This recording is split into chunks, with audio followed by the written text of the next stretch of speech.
Hey everyone, I'm Katie Valentina and today's video is in collaboration with AMINA. Hello everyone, if you don't know me, my name is AMINA. AMINA and I have given each other 5 completely random words and today's challenge is to write a scene based only on those.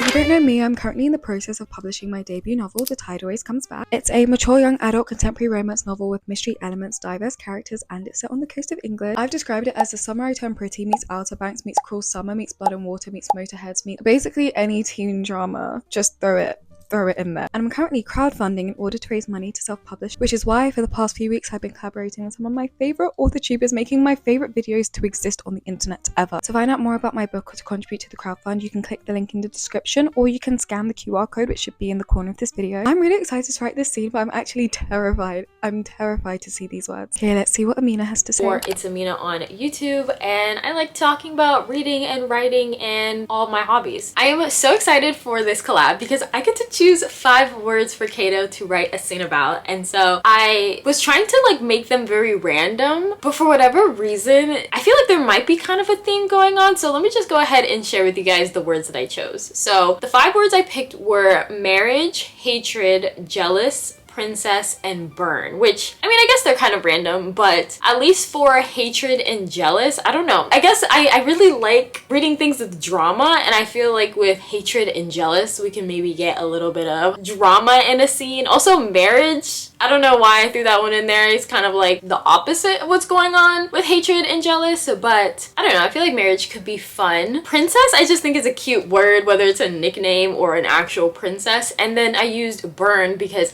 I feel like burn is just such a passionate word, you know what I mean? I'm so excited to see what you end up writing. I know you're gonna do a great job and kill it, but yeah, can't wait to see what you come up with. Good luck. I can't even complain because the words that I gave AMINA were actually they were so bad. You should head over to AMINA's channel to see the words that I gave her because they were actually atrocious. I can't wait to see what she comes up with from this. And obviously at the end of this video I'll be reacting to AMINA's scene, and on her channel she'll be reacting to my scene. So the words that she gave me already, there's a theme here. It's giving romantasy, it's giving forbidden romance, it could even give marriage of convenience. That could be a thing. Brainstorm time. So I'm seeing the word marriage, so immediately I'm thinking marriage of convenience, but because it's got hatred, jealous, princess, burn, so it's giving enemies to lovers, marriage of convenience.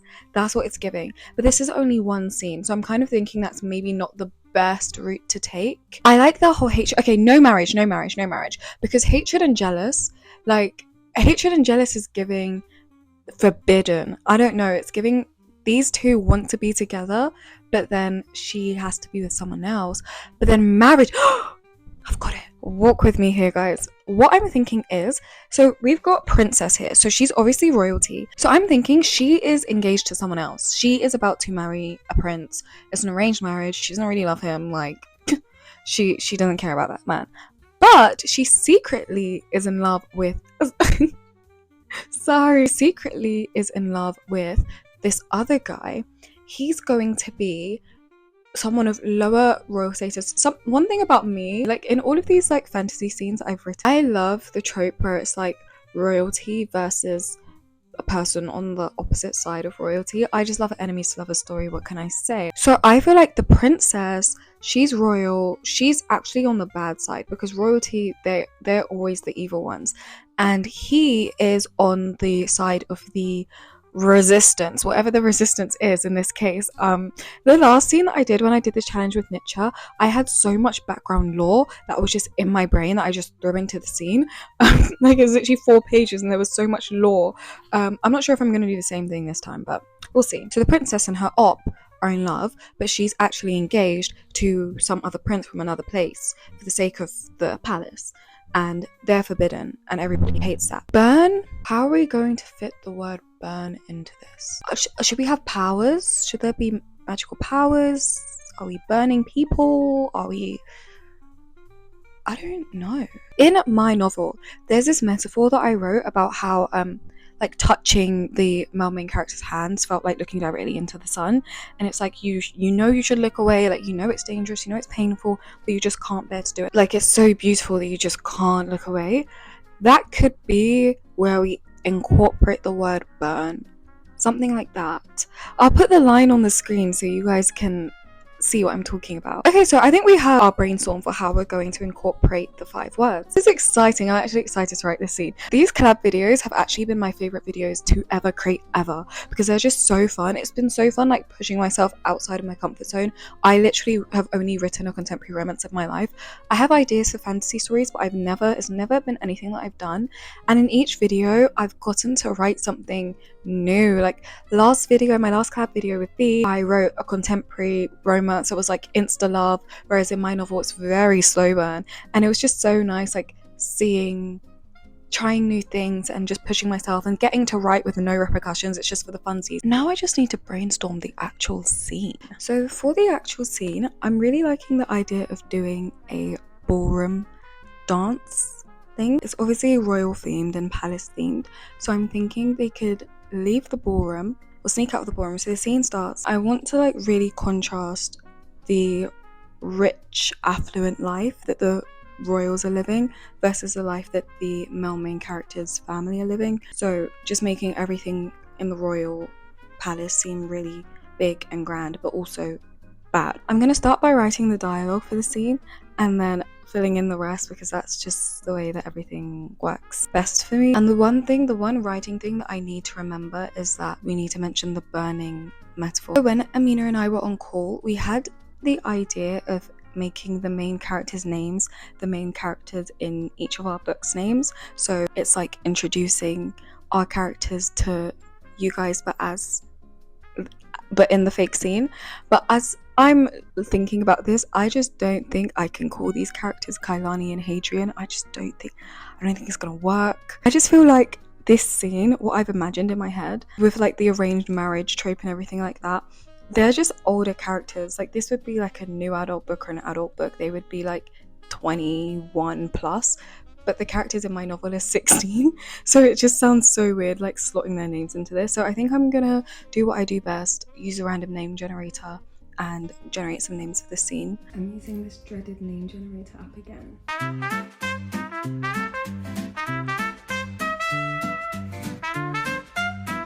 Okay, I like Saya. We can work with Saya. Sia? I don't even know how to say it, but C-I-A-R. Okay, I think we had good luck with the girl's first name, Stacia, because the things they were giving us for the male name that was crazy. No offense if that's your name, though. Okay, I really like Nazira, I think is how to say the name. So I think we'll go with that, Saya and Nazira, because Saya and Stacia was just like too much. They sound too similar. So yeah, I like those two names. We have the names, now we need a scene.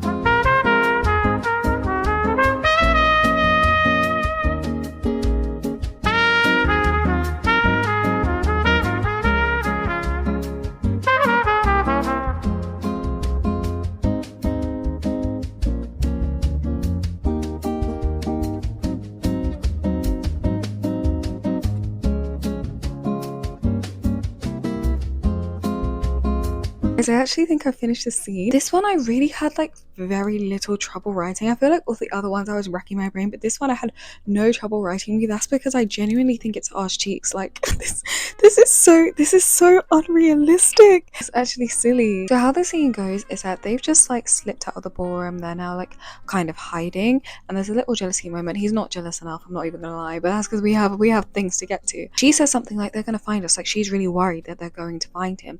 She's the princess. They're going to kill him. Like she's gonna live regardless. And he's like, let them find us. And then it goes into this whole like really dramatic scene. But the thing with this scene is that he is the one that they are going to kill. Like he is the one that's in danger here. He is like, she is going to live regardless of what happens, but he's the one that's like, no, please, like I want you. And she's like, no, I want you to be safe. He's like, no, I don't care. So it literally makes no sense. And I think that's why I wrote it so easily, because like I wasn't thinking about the logistics of it all. I'm throwing in random lore. Like if this was a real scene, there would be plot holes, but you know what, it's not a real scene. It's 4 pages of hopes, rainbows and sunshine. I'm gonna tighten up the first few pages, because the ending, I feel like I was in my element. At the beginning I was kind of like, you know when you try to write and you just sit down and try to write, and then all of a sudden your brain doesn't work. That's kind of what happened. I'm gonna like just edit this, tighten it up, and then I'm gonna read you guys my favorite lines because I love to do that.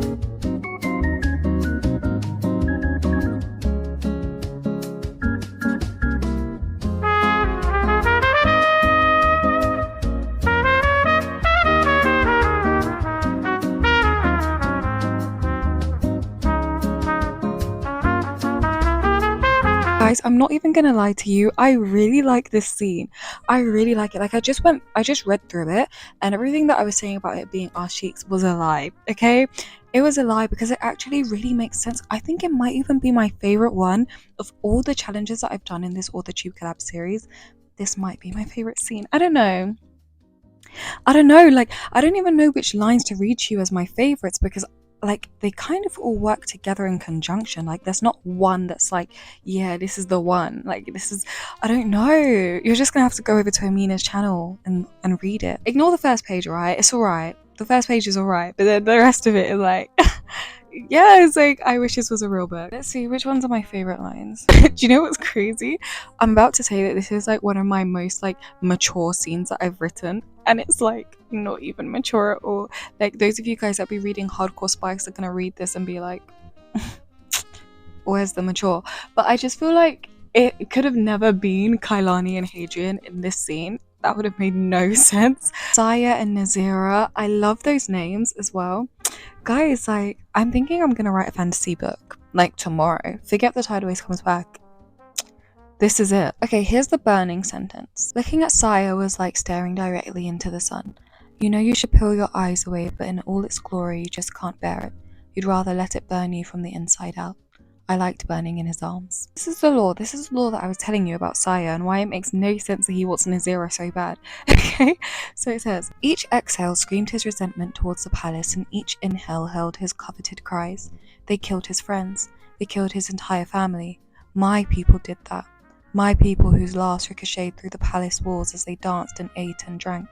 Meanwhile, Saya's home had been reduced to ashes for a crime his ancestors committed hundreds of years ago. Mind you, they have serious beef. I don't know what the beef is because I didn't need to figure that out, but they have serious beef. But Saya wants this babe so bad. It's crazy. There's a part where, okay, so she says they're gonna find us. He's like, let them. She's like, you don't want that. He's like, if you knew what I want, then you would know. Rules of threes. I love threes. I love repeating things 3 times. It just works. So he goes, if you knew what I wanted, Nazira, then you'd be able to see the pure anguish within me watching that mistake of a human swing you around the ballroom. Mind you, this mistake of a human he's talking about is the man that she's betrothed to. Yeah. And he says, if you knew what I wanted, you'd be able to feel the way my heart beckons for you, at the sound of your laughter, at the scent of your neck, at the faintest glimmer of your eyes. And then the last one was, if you knew what I wanted, you wouldn't dare tell me to run away. You wouldn't dare tell me to choose myself over you, because you would know that I've already made my decision. Guess what the decision is? You're gonna have to go over to Amina's channel to find out. I just really like the scene, and I included burning as a metaphor twice. So I've hit every mark, okay? We have the marriage because she's engaged. We have the princess because she's a princess. We have jealousy and hatred.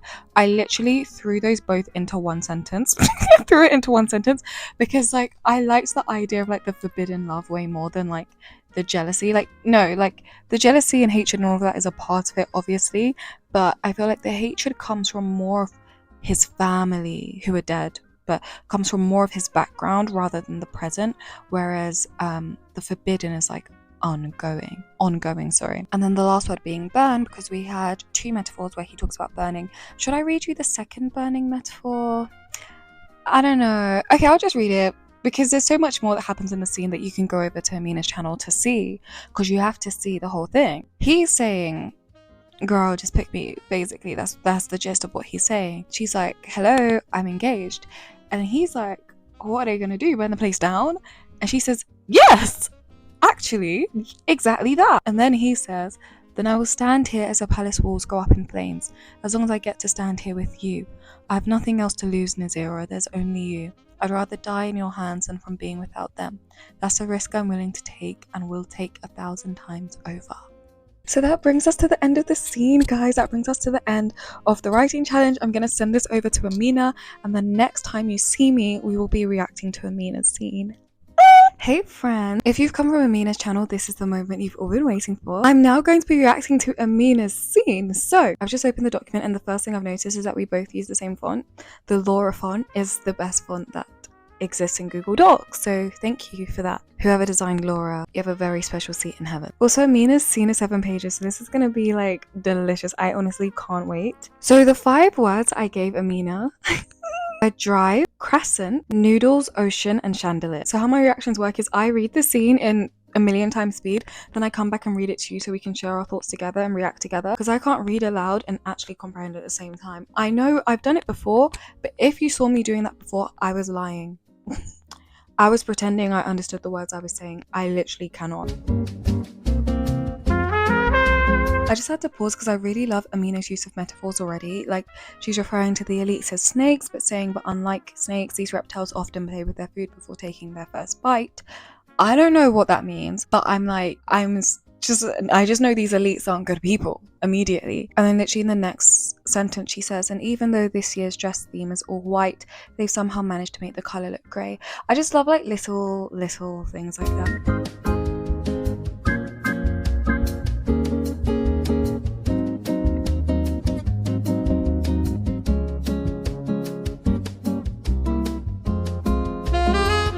One of my favourite micro tropes in books for absolutely no reason whatsoever is when like one character will be like, you da da da da da, like they make a dare, they make a threat or something, and the other character's like, yeah, oh yeah, and like, you know, that like that's one of my favourite micro tropes, and it just happened in this book, and I'm like, yes.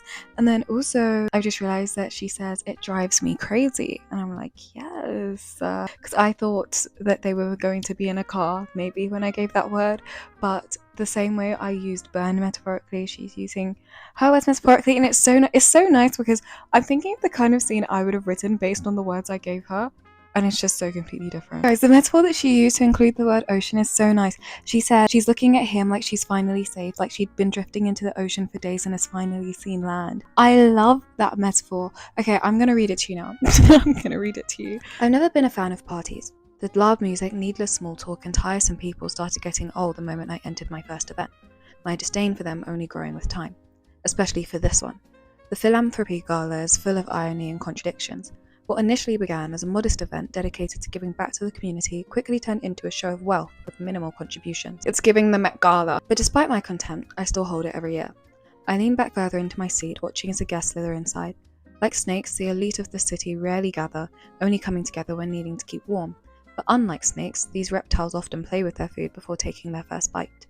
Most of them have already arrived, many adorned in intricate ensembles that have taken a year to plan. And even though this year's dress theme is all white, they've somehow managed to make the colour look grey. Thunder rumbles from outside as the last of the guests are ushered in. To match the attire, almost everything inside the venue is white. From the ceiling to the floor, the designer left the space mostly colourless, leaving the blemishes for the people. White candles are lit throughout the room, and a large diamond-encrusted chandelier rests at the centre of the vaulted ceiling. First word mentioned. I think this is the first word. The only shred of colour is from the walls, embellished with green vines that rest along the curved archways of the windows, their fresh blooms warming the cold atmosphere. You haven't even touched your noodles, Koji points, smacking loudly as he chews. You should try them, they're really good. Dozens of tables are positioned around the perimeter of the main floor, yet he just had to sit next to me. Still, I suppress a sigh. Despite Koji's insufferable tendencies, he's probably the only somewhat bearable person in this room. The moment I pick up my fork, a tap on my shoulder interrupts me from taking the first bite. Good evening, Mayor Ventura, the nasally voice screams, immediately ruining my appetite. Lovely seeing you here. Like clockwork, I put on my mask and pretend to care. Pleased you can make it, Vanessa. I stand and take her outstretched hand into mine, eagerly counting the 2 seconds before I can withdraw. I wasn't expecting to see you here. She tilts her head to the side and steps closer, her voice laced with sugar. Ignoring the well-known fact that I host a philanthropy gala every year, I carry on. Charity events are my favourites to attend. Charity? Is that what this is? The sugar quickly dissolves as a shower expression takes over, her eyes scanning over the room as if the opulence of the space has somehow tarnished from when she first arrived. I'm mid-eye roll when I catch a glimpse of what immediately stills the air inside my lungs. Noah Beaumont. In a room consisting of sterile walls and soulless people, her emerald gown immediately breathes space into the light. The velvet sleeves rest off her shoulders as the remaining fabric cascades to the floor, the diamonds of the chandelier reflecting onto its rich colour, Her hair is styled in a sleek bun with 2 black strands framing her face and a small crescent moon necklace lying upon her golden brown skin. Crescent mentioned! I assume all eyes are on her, but it's hard to know for certain with mine unable to move. I tell her she looks beautiful if she wasn't the bane of my existence. That's what they all say. That's what they all say. Wow, Noah cleaned up nicely, Koji declares. I think he says more, though I'm unable to care. Beaumont is frozen at the threshold, the realization that she's the only person wearing colour written all over her face. She looks down as she brushes her hands over the dress, no doubt contemplating if she should stay or leave. But like the stubborn pain she is, she walks inside. One thing I wanted to mention is that AMINA has managed to introduce so many characters and so much lore into these 7 pages. Like, it's such a small scene, but she's mentioned so many different characters with all like different personalities and dynamics that I can already tell already, which I think is really, really cool. I didn't know interns were also invited. Vanessa spits, as if Noah's attendance is the final blow to the gala's image. But similar to mine, Vanessa slips on her own created mask consisting of doe eyes and fake sincerity. It's probably in the gala's best interest if she was escorted out. There is a strict dress code after all. A snort from Koji has her mask slipping, but she quickly puts it back into place. I'll handle it. As Vanessa walks off to find security, I return to my seat with a sigh, my patience diminishing by the second. You're really going to let Vanessa kick her out? Koji asks, his mouth free of food for the first time all night. Why would it matter to me? Dress code is dress code, I answer as the dwindling raindrops from outside continue to fall. Its tranquil rhythm more inviting by the minute. So you're taking gala advice from someone who just now learned that this is an event for charity? His eyes widen in disbelief. You know damn well the dress code is recommended. I turn to look at where Beaumont was standing last, but she's nowhere to be found. It's probably for the best that she leaves anyway. I don't need to hear complaints of how the intern made the elites look bad. Org? Org? What's our name? What's our name? Is our name August? I'm so stupid. Org, he stops as my expression changes, recognizing the promise of death if he says my name. Oh, his name's August! Okay, August Ventura. That's a really cool name. You know that's not fair, Ventura, he corrects. I fix my white suit jacket as I stand, knowing my patience has completely run out and the music will start any second. When has fairness ever won an election? I leave before he can respond. The noise of the crowd begins to diminish on my walk to the garden. The rain has dwindled into barely a drizzle, the light droplets causing my black hair to stick to my forehead. The humidity is an expected reprieve. Before I attend any event, I set a location to ensure I have a place for myself, a spot for seclusion, and at this moment I need to be alone. So then why the hell is she here? Beaumont, guys, I just realized it's probably Beaumont, and I've been saying Beaumont this whole time. Anyway, just gonna keep reading. Beaumont sits on the concrete bench facing the tiered fountain, her emerald dress reflecting onto the water. Her previously sleek bun is now gone, the black spirals of her curls only remaining. Somehow she's even more breathtaking, and I hate her all the more for it. I turn to walk away, but my movement catches her attention. Thinking up on me, she asks, her buttery voice sending goosebumps in its wake. Seeking quiet, I grumble, returning to face her. Beaumont rolls her eyes as the wind blows her curls, and it isn't until now that I see her soaked dress. Were you outside during the storm? I ask, my feet walking towards her before my brain can stop it. She looks down as if registering her appearance for the first time and shrugs. Didn't catch the all-white dress code. At least out here I match the plants. She nods, her head towards the flowers. I pinch the bridge of my nose. Must you always be so reckless? Here's my thing, right? I don't get Ventura's beef because Beaumont has just walked in and she's wearing an emerald dress and everyone's wearing white. But is it that deep? No. I don't know why Vanessa's like, you should chase her out. And I don't know why he's like, must you always be so reckless? It's just a green dress, okay? Everyone grow up. Beaumont frowns, standing from the bench. What's your problem with me? She takes a step closer, arms stretched outward in frustration. Why do you always need to criticize the smallest things I do? There's a slight tremor to her shoulders, no doubt from her bright idea of playing in the rain. I take off my jacket and place it over her shoulders before answering. I fail to see the point in you continuing this internship if you refuse to learn anything from it. Then why don't you just fire me? She grips my jacket, bringing the fabric closer to her body. Just say the word, Beaumont, and it will be like this never happened. I threaten, knowing she wouldn't dare jeopardize what's at stake. Her frown deepens. Have you seen the people inside there? She turns her head in the direction of the gala, the beat of the music still audible from outside. They're nothing but pretentious frauds. I wish I could disagree with her. You'll never be successful in the city if you don't learn how to play the game. You don't think I tried, she exclaims, her eyes wide. I was inside for less than 2 minutes before I couldn't take it anymore. This whole thing is nothing but a facade. I clench my jaw. I'm well aware. Oh, and what's your excuse? She crosses her arms. You're no better than the people inside. My brows instantly come together as my anger begins to boil. Don't start thinking you know anything about me, Beaumont. So you mean to tell me this isn't about the election? She begins, pointing an accusatory finger only a few inches away from my chest. About appeasing the rich who can... I grab her encroaching arm. Encroaching. Amina's word choices are really unique. Like, I feel like an intellectual reading this scene. I'd consider choosing your next words very wisely. Yeah? She tilts her head up challengingly, nothing short of flames in her eyes. Or what? Her question causes a rush of emotions to come flooding in. A mix of feeling irritated, impressed, and something slightly softer rests at the forefront. And for the first time, I don't put on my mask. Scattered raindrops have started to fall as the storm threatens to return, but Beaumont is unmoving in her resolve. Water begins to fall onto her face, the droplets running across her soft cheeks and full lips. Without thinking, I instinctively wipe a droplet from the corner of her mouth, my anger completely expunged along with it. Out of all the things I dislike about Noah Beaumont, her ability to completely perturb my sanity is what I despise the most. I love that sentence. It drives me crazy. I look at her lips, the answer clear. Don't ask questions you don't want the answers to. I'm still holding on to her arm after several moments, and I know I should let go. I need to let go. But neither of us are speaking, and for some reason I no longer need to be alone. Beaumont's expression softens, her anger also washed away by the rain. August, she starts, my ears craving to hear her say my name again.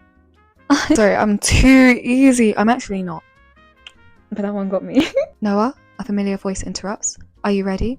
I would happily continued admiring Beaumont forever, dedicating my life to being able to paint her by memory if she hadn't turned to look at the most artificial man known to live. But unfortunately, she is looking at him like she is finally safe, that she'd been drifting in the ocean for days and has finally seen land. Because unlike Xander, who brightens her rainy days, I'm the storm cloud that will always dim her light. I love that entire section, that entire metaphor. It's so beautiful. What a great way to describe being in love with someone. Like, that is just gorgeous. But like, also, August, Ventura, get a grip and go after your girl. When she finally turns back to me, I ignore the growing discomfort in my chest. I have to go, she whispers, the slight hint of sympathy in her voice pissing me off. I nod as the raindrops begin dropping more rapidly. Despite every cell in my body screaming to stop her, I don't listen and I let go.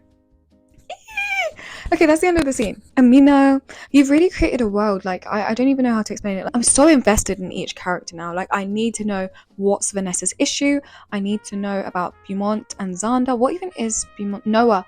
I need to know about Noah and Xander. I need to know about August and Noah. I need to know what she's an intern at. I can see he's the mayor. Like, I have so many questions. And I think, if I remember correctly, because when I was on call, me and Amina spoke about putting our real book characters' names into these scenes. I didn't do that for my scene, but I think she may have still done that for her scene. So I'm also just really intrigued about her book and like, does this law match the same law that's in her book? If so, it looks messy. But yes, that brings me to the end of this video, guys. If you enjoyed it, don't forget to hit the like button and subscribe to my channel. Make sure you go over to Amina's channel and watch her video. If you want to donate to my crowdfund, you can do so at the link in the description. You can also scan the QR code that should be in that corner if you're watching on a laptop, or if you're in full screen on your phone. If you're not on any of those devices, then you should definitely go and hit the link in the description. Also, follow my other social medias. I don't think I've said that in any video recently, but I have TikTok, Instagram, Kate Valentina on everything. The tide always comes back on Instagram because we have an Instagram account now. This has been so exciting. I can't wait to see Amina react to my scene. Turn on the post notification bell, guys, because I have more videos lined up. Next week is another collab video. Also approaching the very last days of the crowdfund. I'm hoping to reach £3,000 out of our £12,000 goal. So if you haven't donated yet and you were thinking of donating, then please go do so. Thank you so much, Amina, for collabing with me. And apart from that, I will see you guys next week for a brand new video. Bye!